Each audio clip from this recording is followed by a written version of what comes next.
Welcome.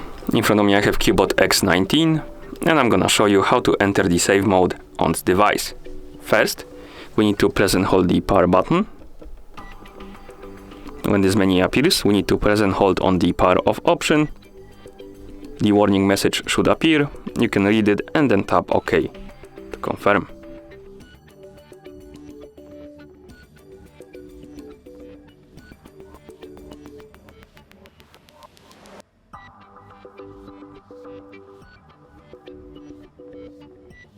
You can see our device booted into save mode.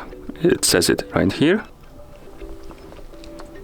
And to exit this mode, simply press and hold the power button.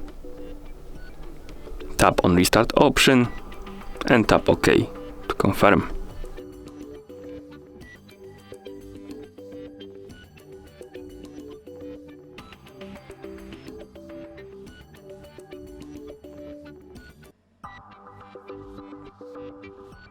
And that's how you enter the save mode on this device. Thank you for watching. If you found this video helpful, please consider subscribing to our channel and leaving the like on the video.